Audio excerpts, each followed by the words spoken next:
तुम्हें बेहद का वर्षा मिलता है, उस माता पिता का हाथ कभी छोड़ना नहीं। पढ़ाई छोड़ी तो चोरा चोरी बन जाएंगे। प्रश्न, खुशनसीब बच्चों का पुरुषार्थ क्या रहता है, उनकी निशानी सुनाओ। उत्तर, जो खुशनसीब बच्चे हैं वह देही अभिमानी रहने का पुरुषार्थ करते हैं। जो सुनते हैं उसका औरों को दान देते हैं। वह शंख ध्वनि करने बिगर रह नहीं सकते। धारणा भी तब हो जब दान करें। खुशनसीब बच्चे दिन रात सेवा में फर्स्ट क्लास मेहनत करते हैं। कभी भी धर्मराज से डोंट केयर नहीं रहते। सिर्फ अच्छा अच्छा खाया, अच्छा अच्छा पहना, सेवा नहीं की, श्रीमत पर नहीं चले तो माया बहुत बुरी गति कर देती है। गीत, भोलेनाथ से निराला कोई और नहीं, बिगड़ी को बनाने वाला कोई और नहीं। ओम शांति। बिगड़ी को सुधारने वाला तो एक ही है, यह दुनिया नहीं जानती। तुम बच्चे समझते हो जो यहाँ बैठे हो, तुम्हारे में भी नंबरवार पुरुषार्थ अनुसार जानते हैं। बिगाड़ने वाली है माया। आसुरी मत पर चलने वाले ही बिगड़ते हैं। अब तुम बच्चे जानते हो भोलानाथ शिव को ही कहा जाता है। शंकर को भोलानाथ नहीं कहते हैं।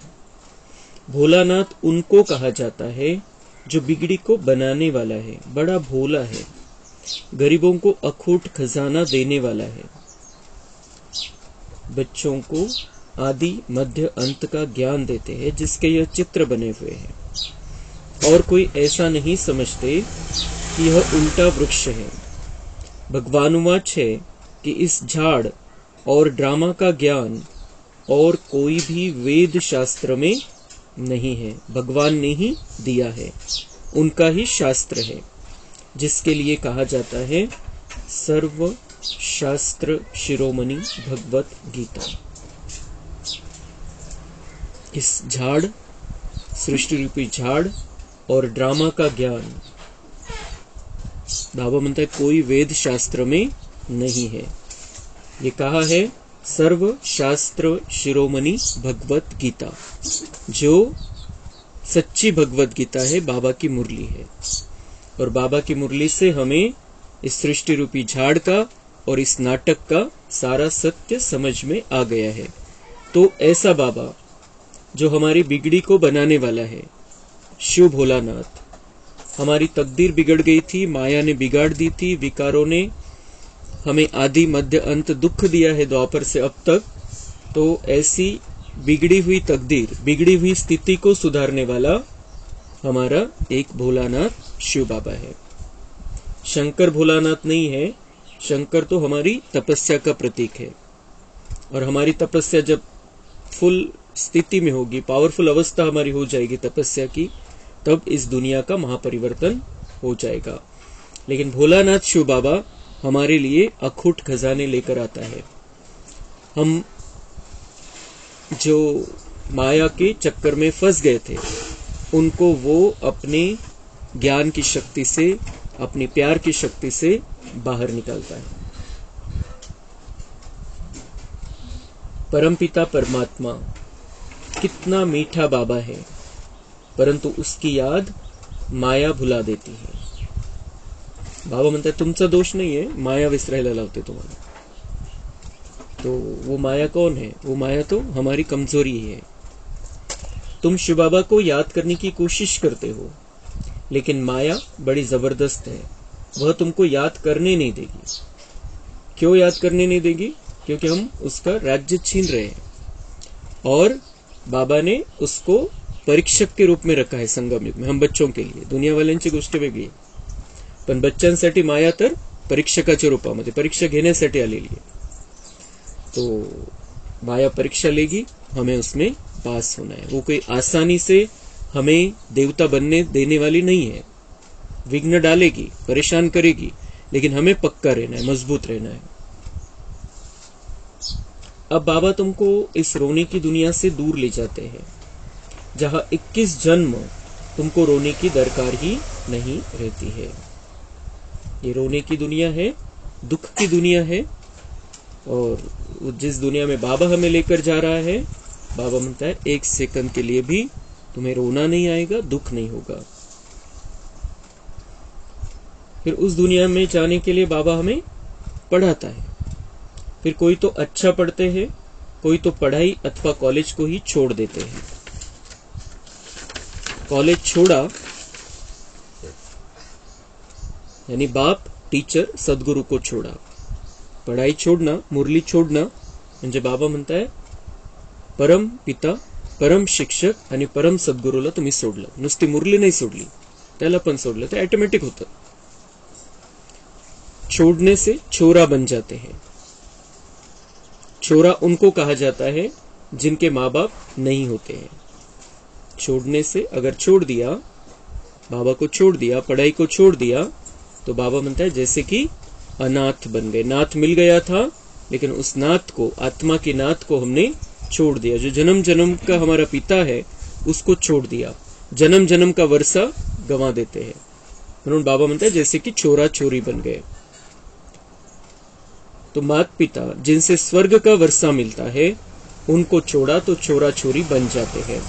यहां भी कई समझते हैं यहां से छूट पुरानी दुनिया में जाए।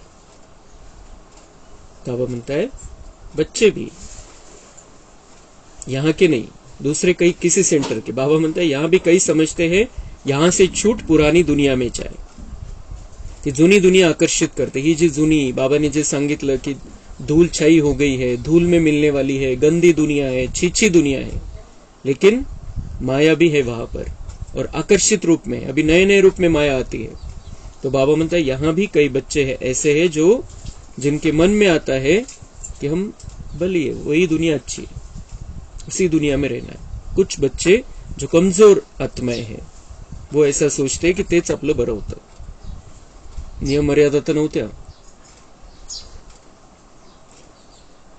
लेकिन वहां ज्ञान तो उठा नहीं सकते। यहां से छोड़कर चले गए उस दुनिया में, पुरानी दुनिया में चले गए, तो बाबा म्हणता है ज्ञान से भी संबंध टूट गया, और ज्ञान से ही हमारी सद्गति होने वाली है।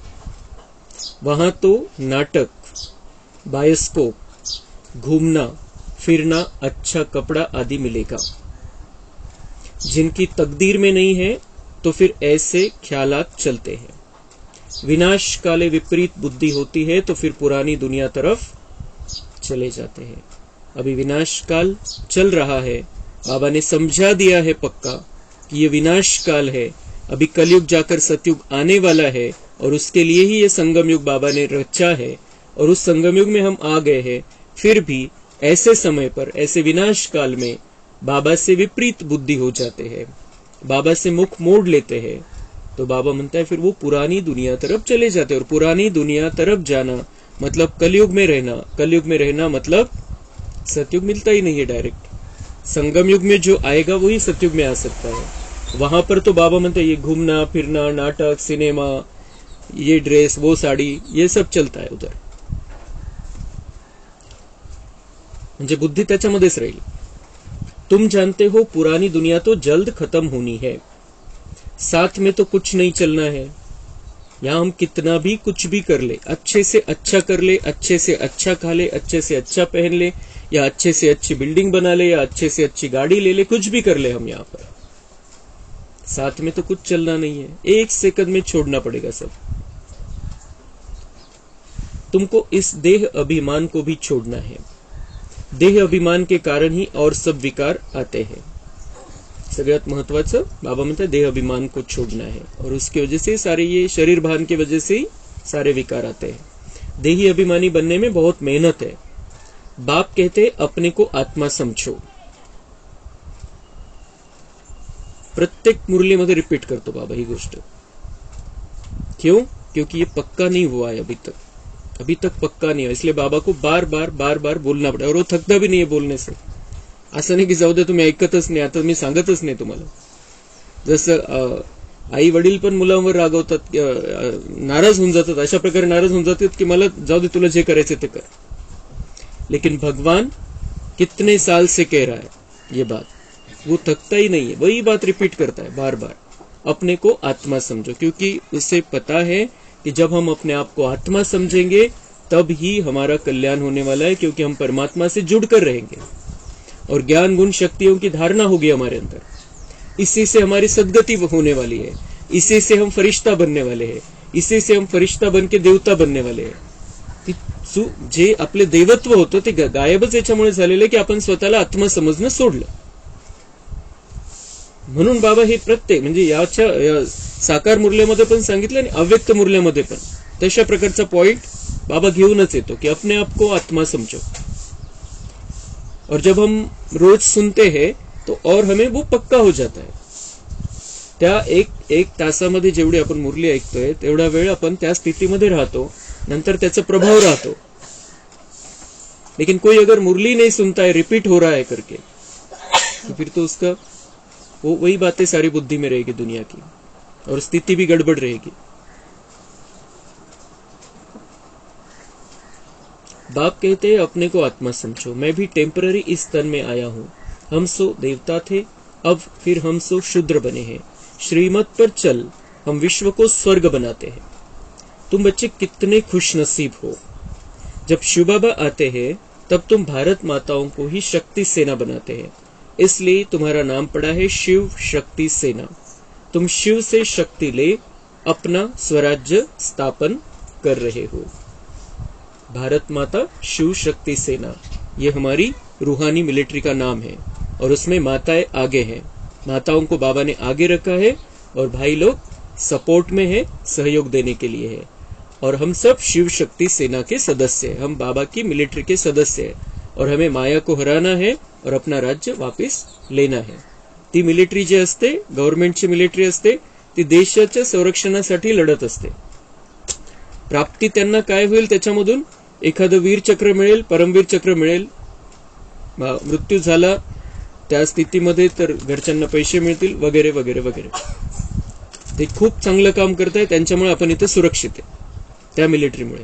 पण आपली ही मिलिटरी अशा प्रकारची आहे की आपण लढतो तर आहोत, मायेशी लढतोय, पण राज्य आपल्याला प्राप्त होणार आहे. असं नाही की ती मिलिटरी लढते आणि ती मिलिटरी राज्य करेल देशावरती. ते देशाच्या संरक्षणासाठी खूप मोठं महत्वाचं कार्य करताय, पण बादशाही त्यांच्या हातात थोडी येते. तो हम बाबा के बच्चे गुप्त लड़ाई कर रहे हैं, बाबा की सेना में शामिल है, और हम राजा महाराजा बनने वाले हैं.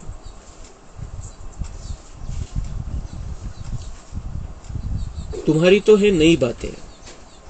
कहते हैं इन्हों का ज्ञान न हिंदुओं का है न मुसलमानों का है, पता नहीं कहां से लाया है. तो बाबा म्हणता ये सारी नई बातें हैं. और ये दुनिया वाले क्या कहते हैं, दोन गोष्टी असतात दुनियावाल्यांच्या. आज बाबा एक गोष्ट सांगतोय की इन्हों का ज्ञान न हिंदुओं का है न मुसलमानों का है, पता नहीं कहां से लाया. कोणत्या धर्मामध्ये सांगितलं नाही, हे वेगळंच सांगतात. आणि काही लोक काय म्हणतात त्याच धर्मातले की आमच्या धर्मामधूनच उचललेलं आहे, आमच्या धर्मामध्ये पण असं आलेलं आहे. जैनमध्ये पण तसं म्हटलेलं आहे, ख्रिश्चनामध्ये पण तसं म्हटलेलं आहे, मुसलमानामध्ये पण असे ज्यावेळेला पॉइंट मॅच होतात त्यावेळेला ते म्हणतात की आमच्या धर्मामधूनच घेतलं असेल, आमच्या धर्मामध्ये पण आहे. आणि काही काय म्हणतात की ये ज्ञान न हिंदुओं का है न मुसलमानों का है, कहां से लाया है.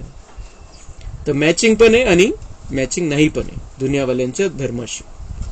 आणि ती मॅचिंग का वाटते त्यांना, कारण बाबा बीज रूप आहे. बाबांचं ज्ञान हे बीज रूप ज्ञान आहे. आणि ते थोडं थोडं थोडं थोडं त्या धर्माची आत्मा, बाबा ने सांगितलेलं आहे की वो जो धर्मस्थापक है वो भी यहाँ पर आएंगे और प्रेरणाएं लेकर जाएंगे यहाँ से. तो बाबा से जो उन्होंने प्राप्त किया है उस आधार से उनकी रिकॉर्डिंग जो खुलती है द्वापर के बाद, वही बातें वो लोगों को समझाते हैं. त्याच्यामुळे बाबांचं ज्ञानाचा अंश त्यांच्यामध्ये आलेला आहे. त्यांनी जे धर्मस्थापकांनी स्टार्टिंगला सांगितलं होतं, नंतर धर्मामध्ये विविध गोष्टी आल्या, पण धर्मस्थापकांनी स्टार्टिंगला जे ज्ञान दिलं त्याच्यामध्ये बाबांचं ज्ञान होतं. कारण इथून ते येऊन प्रेरणा घेऊन गेलेले, इथून आपलं लक्ष घेऊन गेलेले की त्यांना धर्म स्थापन करायचंय. और इसलिए बाकी धर्मों से ये मैचिंग हो जाती है. आणि ज्या अशा बाबांनी जे क्लिअर ज्ञानाच्या ज्या गोष्टी सांगितलेल्या आहे, जे सत्य सांगितलेलं आहे, ते त्या सत्यापासून बाकीच्या धर्मामध्ये बरेचसं काही उलटपुलट झालेलं आहे. आणि म्हणून ते म्हणतात, दुनियावाले एकीकडे म्हणतात की ये न हिंदुओं का ज्ञान है न मुसलमानों का ज्ञान है, इनका कुछ तो भी अलग ही है. आणि एकीकडे म्हणतात की हमारी बातें इसमें, तो इन्होंने हमारा ही कॉपी किया है. अशा प्रकारच्या गोष्टी है.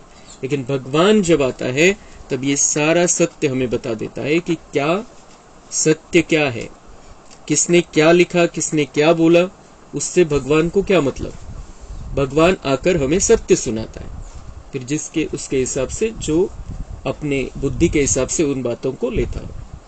लेकिन हम बाबा के बच्चे, हमारी मत अब बाबा की मत है. बाबा जो हमें ज्ञान देता है वो हमारे लिए सर्वोच्च है, सर्वोत्तम है, सर्वोपरि है, और इससे आगे कुछ नहीं है. हम जानते हैं सिर्फ इससे स्पष्ट, इससे क्लियर दुनिया में किसी का भी ज्ञान नहीं है. और इसलिए इस ज्ञान को हमें बहुत ज्यादा महत्व देना है. अच्छा, मीठे मीठे सिके लधे बच्चों प्रति माता पिता बाप दादा का याद, प्यार और गुड मॉर्निंग. रूहानी बाप की रूहानी बच्चों को नमस्ते. हम रूहानी बच्चों की रूहानी बाप दादा को याद, प्यार, गुड मॉर्निंग, नमस्ते. वहां बाबा वहां, शुक्रिया बाबा शुक्रिया. धारणा के लिए मुख्य सार है, कर्म अकर्म विकर्म की गति को बुद्धि में रख श्रेष्ठ कर्म करने हैं, पढ़ाई कभी नहीं छोड़नी है. मुरली सुनना हमें कभी नहीं छोड़ना है, क्योंकि बाबा उसी से ही हमारा कल्याण करते हैं. ज्ञान दान करने से ही धारणा होगी, इसलिए दान जरूर करना है. जो सुना फिर औरों को भी हमें सुनाना है, कुछ न कुछ वेळ काळ परिस्थिती बघून. कभी भी बाप की आज्ञाओं को डोंट केयर नहीं करना है. बाबाजी श्रीमत देतो मुरलीमधून, त्याच्यावर चालायचे, निष्काळजीपणा नाही त्याच्यामध्ये, किंवा त्याच्याकडे दुर्लक्ष पण करायचं नाही.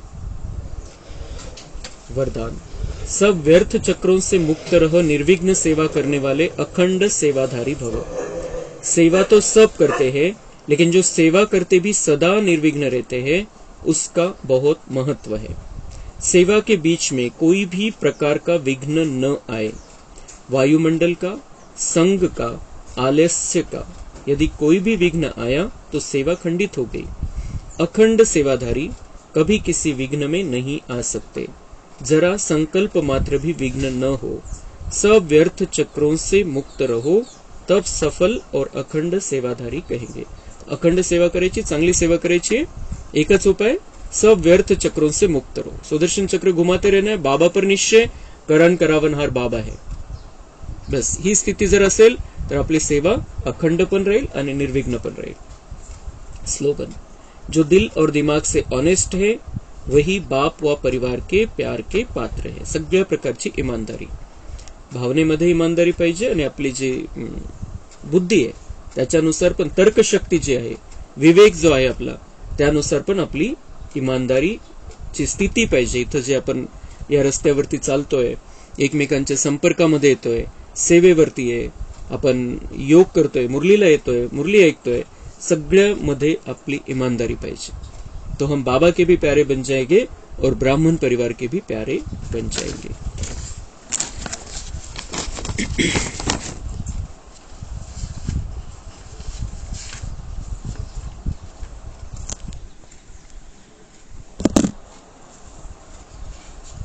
तर दादू प्रकाश मणींचा स्मृती दिवस परवा, आपण त्यांच्या विशेषता ऐकल्या. आता त्यांनी एक जे पॉइंट्स आहे त्यांनी जे ज्ञान सांगितलेले आहे त्याच्यापैकी काही महत्वाचे पॉइंट्स जे आपल्यासाठी खूप कामाचे, 8 पॉइंट्स आहे, खूप कामाचे पॉइंट्स, आणि या सगळ्यांची धारणा आपल्याला करायची. ती प्रकाशमणी दादींना खरी श्रद्धांजली, की ते जे सांगताय दादी ते आपल्याला स्वीकार करायचं मनापासून. मेरा बाबा मुझे मिल गया, उसके प्यार में डूब जाओ, निरंतर ऊंचे स्वमान में रहो.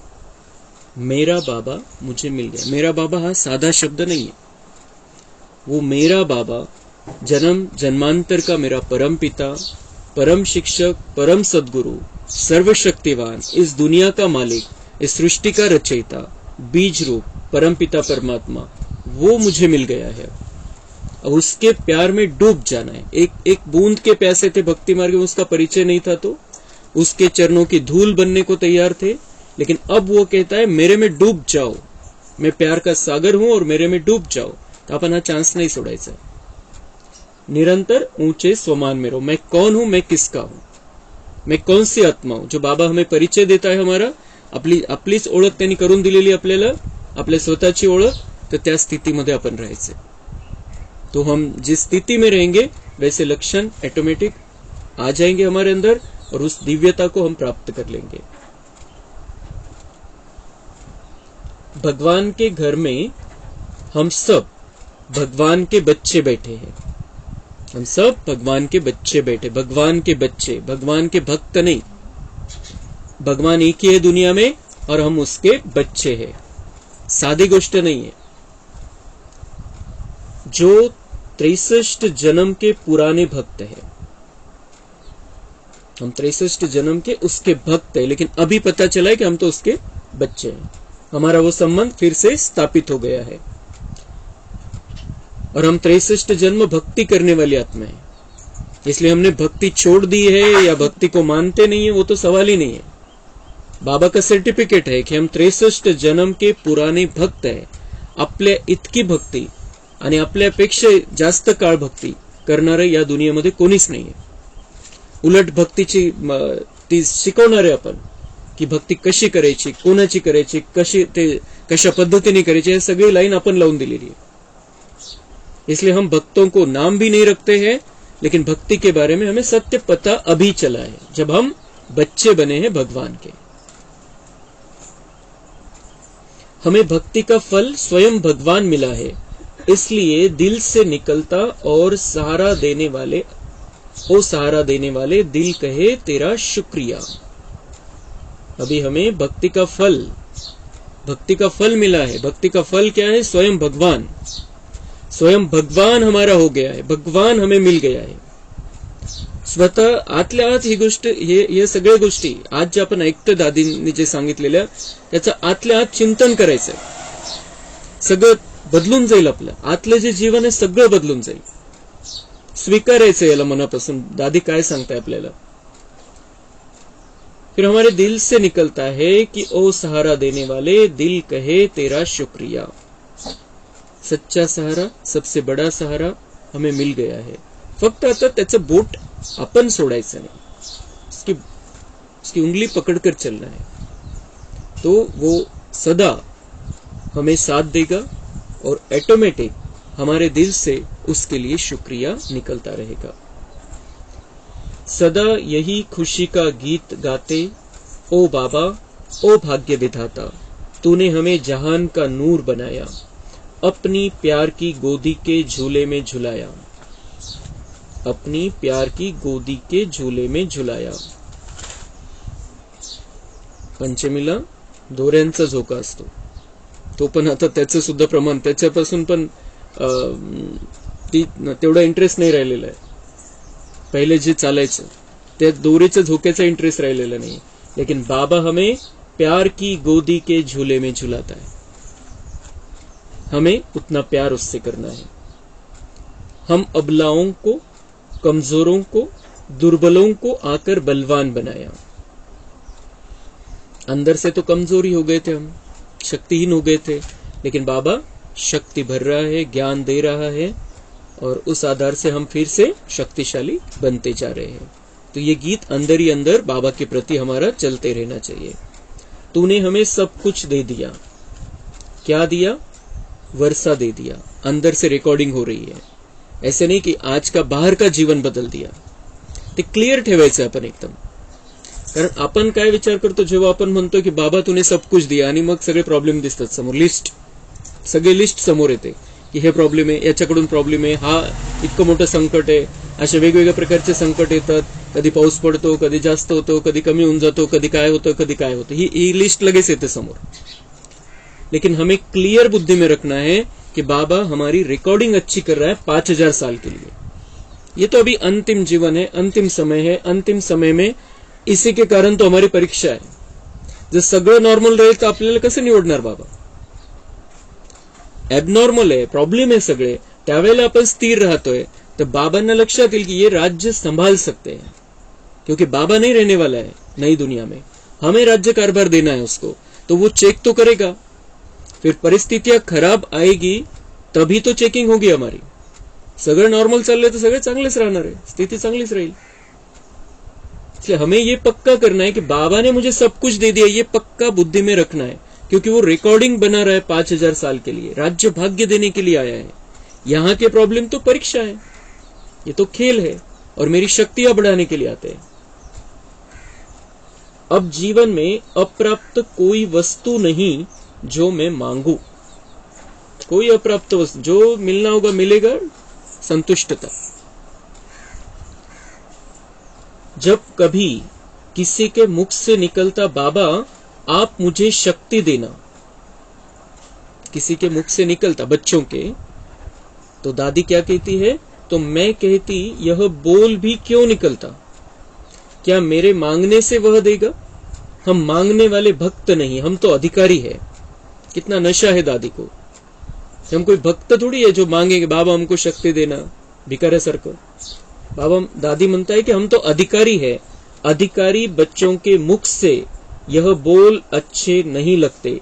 लुटाने वाला कहता है तू लूट, जितना चाहे उतना लूट, जितना लुटेंगे लुटाएंगे उतना भरपूर होते जाएंगे। बाबांनी आपल्याला आपले जे खजाने सगळे ओपन करून ठेवलेले, जितना लेना है उतना ले लो, अधिकारी बच्चे हो। भीक मागाल तर तेवढ्या पुरतं तेवढं मिळेल, किती देणार मी देऊन देऊन, पण तुम्ही जर घ्यायचंय, तुम्हाला मी मालक म्हणतोय, तर तुम्हाला जेवढी पाहिजे, जेव्हा पाहिजे, जितक्या प्रमाणात, ज्या प्रकारची शक्ती पाहिजे, जे गुण पाहिजे ते तुम्ही घ्या। दादी म्हणतात शोभताही नाहीये कि बाबा मुझे शक्ति देना आप। ऐसे निरंतर खुद को स्वमान में रखो, नशे में रहो तो स्थिति कभी डगमग नहीं होगी। खुद को स्वमान में रखो कि मैं तो बालक से मालिक हूं, हा स्वमान आपण ठेवायचा आहे बुद्धीमध्ये, फिर स्थिति डगमग होगी नहीं, डगमग होगी नहीं। मैं तो बालिक हूं उस मालिक का, जो चाहिए मेरे लिए, जो अच्छा है वही होगा, उसका हाथ पकड़ा है मैंने, वो कल्याणकारी बाबा है। बाबा ने चोटी से पांव तक हम बच्चों पर वरदान का हाथ फेर दिया है। नखशिकांत म्हणतात त्याला मराठीमध्ये। दादी म्हणते चोटी से पांव तक हम बच्चों पर वरदान का हाथ फेर दिया, सगळ्या प्रकारचे वरदान बाबांनी आपल्याला दिलेले हैं, हमें कोई हिला नहीं सकता, इतने वरदानों की शक्ती है। आपण स्वीकारण्यामध्ये आणि धारण करण्यामध्ये आपल्याकडून कमी होऊ शकते, पण बाबांच्या देण्यामध्ये कमी नाहीये।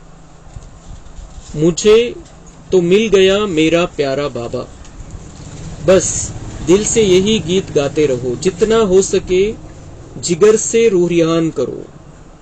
मनापासून बाबांशी बोला, जिगर से रूहरियान, दिल से दिल की बात। खुशी के झूले में झूलो, वही हमारे जीवन की लॉटरी है। कोई कहते मुझे तो बहुत प्यार मिला, आनंद मिला, योग अच्छा लगा।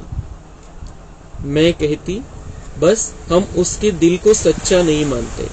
अरे दिल जिगर से यह बोल निकले मेरा बाबा मुझे मिल गया। बाबा दादी म्हणताय की असं शॉर्टकट मध्ये नाही, लिमिटेड नका म्हणू की मुझे प्यार मिला, मुझे आनंद मिला, योग अच्छा लगा, योग चांगला लागला ना म्हणून मग मला आनंद मिळाला, तो लिमिटेड नहीं। दादी म्हणताय की दिल जिगर से यह बोल निकले की मेरा बाबा मुझे मिल गया, सगळं आलं त्याच्यामध्ये।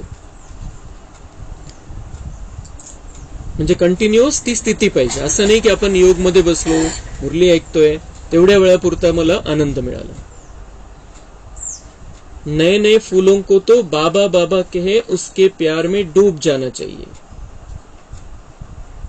कि नए का नशा अलग ही रहता है। तो दादी म्हणता है कि तो पुरानों को तो थोड़ा अनुभव हो जाता है, थोड़ा ज्यादा दिन हो जाते हैं तो थोड़ी गड़बड़ हो जाती है, लेकिन नयों को तो प्यार में डूब जाना चाहिए बिल्कुल। कौन मिला है?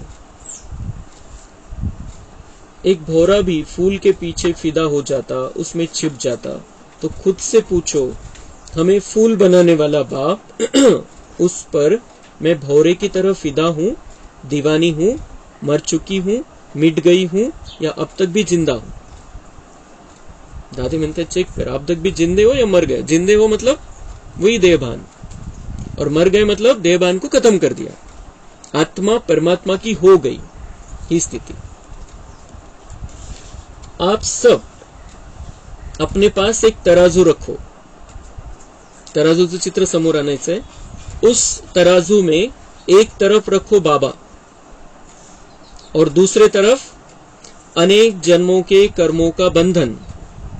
हर एक के अनेक जन्मों के अनेक हिसाब किताब है। अपने कर्मों को नहीं कूटो, लेकिन एक तरफ रखो कर्म, एक तरफ बाबा। फिर वजन करो, भारी कोण? एकीकडे बाबाला ठेवा आणि एकीकडे कर्म ठेवा, सगळे 63 जन्माचे कर्म, त्याचे बंधन। तो उसमें भारी कौन भरेगा? फिर भी कर्म बड़े या कर्म के खाते को भस्म करने वाला बड़ा? कर्म के खाते को भस्म करने वाला हमारा बाबा बड़ा रहेगा।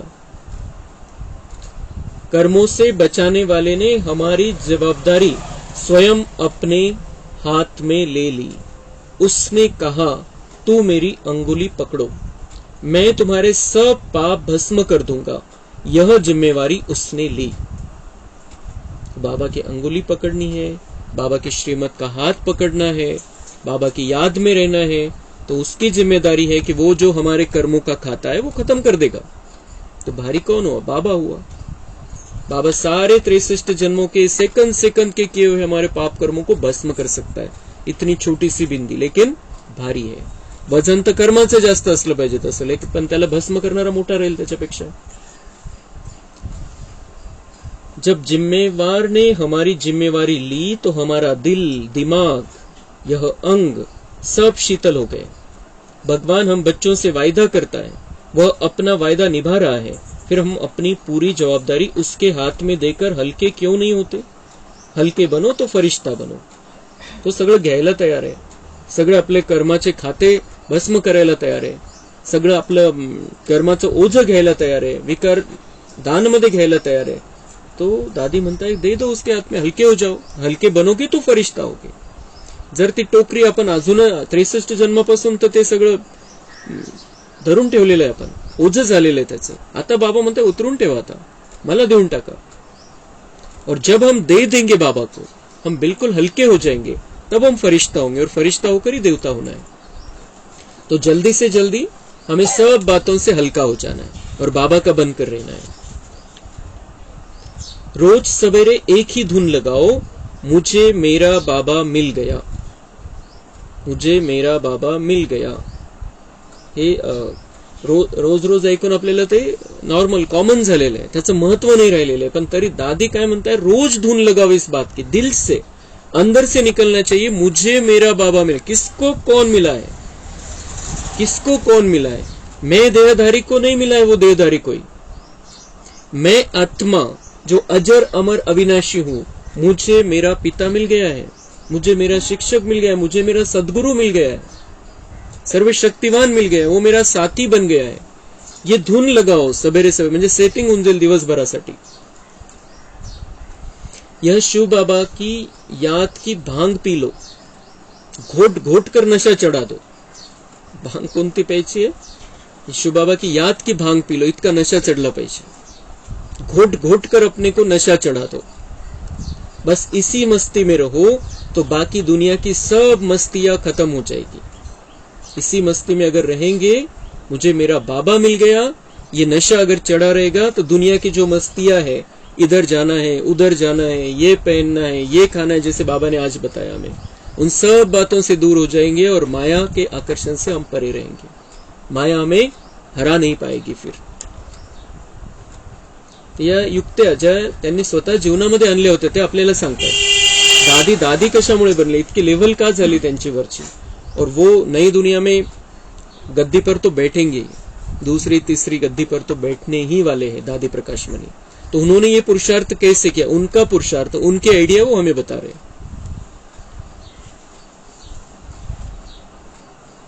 दादी म्हणता है, मुझे तो कई बार हंसी आती, तरस भी पड़ता। कहते हैं मैं सच कहती हूँ, जितना आपको निश्चय है मुझे उतना निश्चय नहीं बैठता।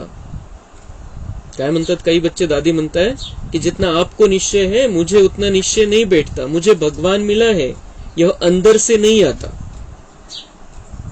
दादी म्हणता है मुझे तो हंसी आती है, तरस पड़ता है ऐसे बच्चों पर, मुझे तो तरस पड़ता है। कहती हूँ बाबा आप कितने प्यारे, मग मी बाबांना सांगते, दादी म्हणता है मी बाबांना सांगते, बाबा आप कितने प्यारे हो पर कितने गुप्त हो। बच्चे पहचान नहीं रहे आपको, बच्चों को अनुभव नहीं हो रहा है। तो दादी म्हणता है बाबांशी मी बोलते कि आप कितने प्यारे हो, कितने प्यारे तो हो लेकिन पर कितने गुप्त हो, यांना कळत नाहीये। बाबा इनके सामने तू बादल रख क्यों बैठे हो, म्हणते ढग का आणलं तुम्ही तुझ्या समोर, यांना दिसत नाहीये तू। जो बादलों के बीच बाप सूर्य को यह नहीं जान सकते। दादींना दया येते बिचाऱ्यांवरती कि बाबा सूर्य के रूप में तो है पीछे, लेकिन सामने बादल आ गए इनकी बुद्धि पर। तो बाबा को कहती हटा दो बाबा इनके सामने से बादल, तो यह देख ले तू है कौन, हटा दो ये बादल, फिर इनको समझ में आ जाएगा कि तू कौन है। बुद्धिवर जे आभाळ दाटलेलं आहे, तेरी इतनी शक्तियों की किरणें क्यों नहीं यह देखते। दादी म्हणता मला इतका आश्चर्य होतं कि इतनी शक्तियों की किरणें आ रही, इतना सर्वशक्तिवान बाबा है लेकिन बादल है सामने, बुद्धि में कुछ बातें पकड़ कर रखी है, व्यर्थ है, व्यर्थ के बादल है, विकारों के बादल है, और इसलिए वो देख नहीं पा रहे, बेचारी आत्माएं समझ नहीं पा रही है तुझे। क्या दिव्य चक्षु दिव्य बुद्धि इन्हें नहीं मिली है। त्यांना तिसऱ्या डोळ्यात त्यांचं ऑपरेशन सक्सेसफुल नहीं झालं का, दादी विचारताय। वास्तव में यह है सूक्ष्म में अपने देह अभिमान का नशा, देह अभिमान का नशा, देह अभिमान में रहते इसलिए बाबा को नहीं देख पाते, देह अभिमान रूपी बादल सामने है, इसलिए सूर्य की शक्ति को पहचान नहीं सकते। तो हमें इस देहभान को, उस नशे को खत्म करना है और घोट घोट कर अपने अंदर नशा चढ़ाना है कि मुझे मेरा बाबा मिल गया है। तो ये बादल हट जाएंगे और बाबा का अनुभव हमें होने लगेगा, बाबा हमें ज्ञान गुण शक्तियों से संपन्न बना देगा। बाबा कहते बच्चे तुम्हें चारों सब्जेक्ट में पास होना है, आपले जे 4 विषय, आपल्या या विश्वविद्यालयाचे 4 विषय। अपने आप से पूछो क्या मेरी चारों सब्जेक्ट बिल्कुल ठीक है, मेरी बुद्धि ज्ञान में रमन करती है, मेरी बुद्धि में ज्ञान की हर बात इतनी स्पष्ट है जो कोई कैसा भी प्रश्न करे मैं उसका उत्तर ठीक दे सकूं। 4 विषयामध्ये पुढे जायचंय।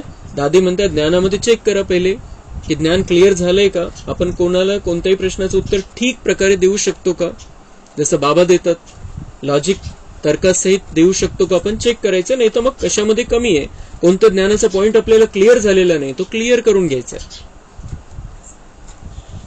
मैं किसी बातों में स्वयं उलझी हुई तो नहीं हूं, आपल्याच मनामध्ये गोंधळ चाललेला है, बाबा ने तो ये कहा है लेकिन ऐसे कैसे, ऐसा कैसे, इसके पीछे का राज क्या है। तो गोंधळ जो आहे मनामध्ये, दादी म्हणतात त्याला दूर करायचंय आणि ज्ञानवान आत्मा बनायचंय, स्वतःलाही समजून सांगायचं आणि दुसऱ्यांनाही समजून सांगायचंय। मुझे हर बात को स्पष्ट करने की युक्ति आती है। फिर दूसरा सब्जेक्ट जो निरंतर योगी की है, उस योग का आनंद मैंने अनुभव किया है, बाबा की याद में उड़ने का दिल जिगर का अभ्यास है, मुझे यह पुरानी दुनिया भूली हुई है। दूसरा का है योग, निरंतर योगी ती स्थिति, तो आपला विषय।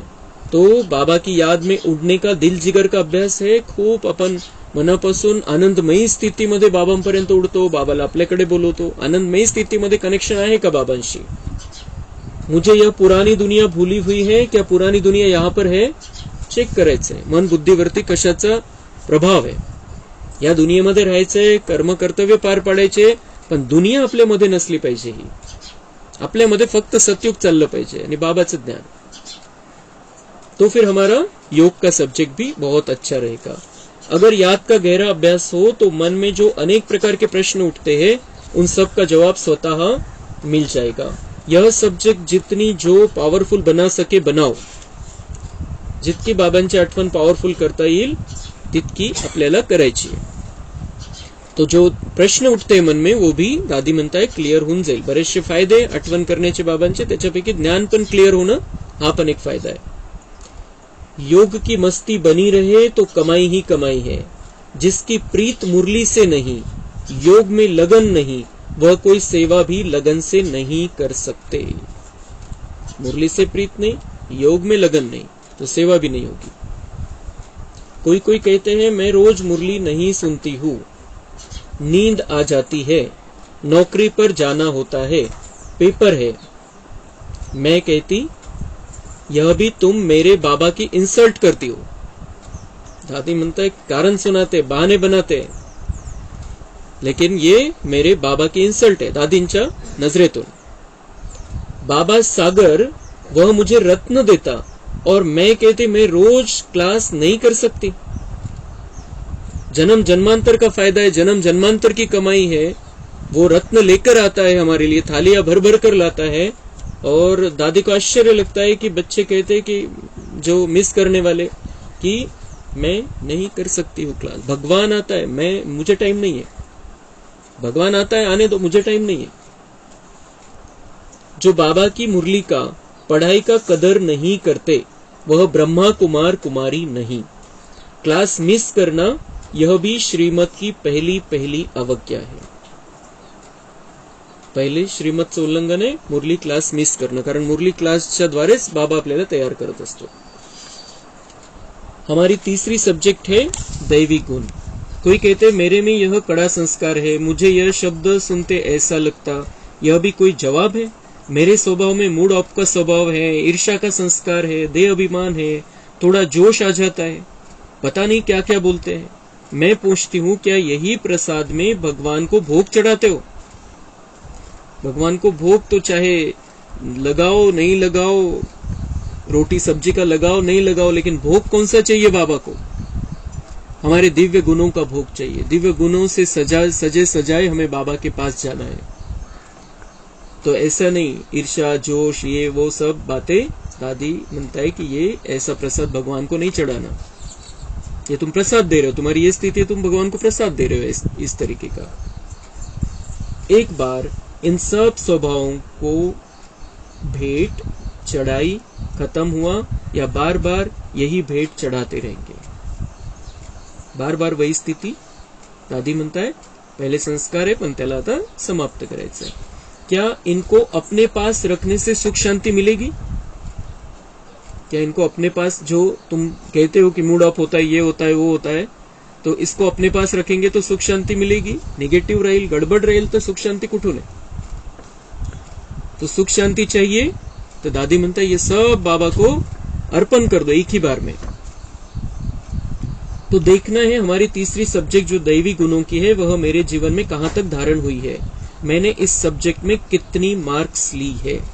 दैवी गुणांचे सब्जेक्ट त्याच्यामध्ये किती मार्क्स घेतलेले, किती धारणा झालेले आहे, काय करायचं बाकी है। चौथी सब्जेक्ट है सेवा।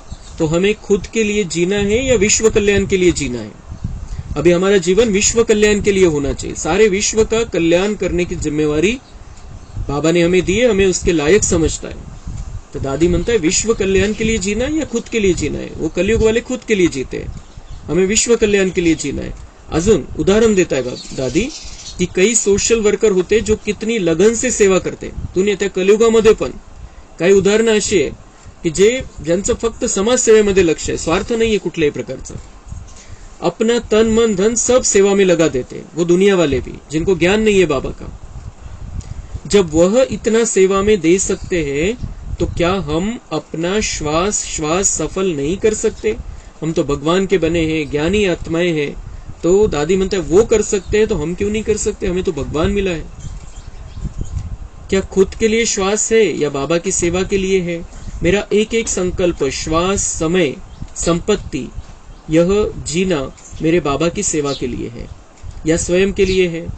तो अगर हम ऐसा समझेंगे कि मेरा जीवन बाबा की सेवा के लिए है, अभी खुद के लिए नहीं, मेरा जीवन बाबा की सेवा है, तो बाबा चलाएगा हमें बहुत अच्छी रीति से। बाबा चलाएगा जब हम अपने आप को समर्पित कर देते हैं बाबा को कि बाबा मैं तेरी सेवा पर उपस्थित हूं, तो बाबा हमें बहुत अच्छी तरह से चलाएगा। जो इस सेवा में अपने आप का त्याग करता वही महान बनता। बाबा की सेवा में ही हमारी मौज है। मेरा भोजन है बाबा की सेवा, मेरा सेकंड सेकंड संकल्प, श्वास है सेवा। हमारा स्लोगन है त्याग, तपस्या, सेवा। त्याग से भाग्य बनता, तपस्या हमें कर्मातीत बनाती, सेवा से हमारा भविष्य बनता। तो चेक करो कि हमारी चारों सब्जेक्ट ठीक है। अच्छा, ओम शांति। कम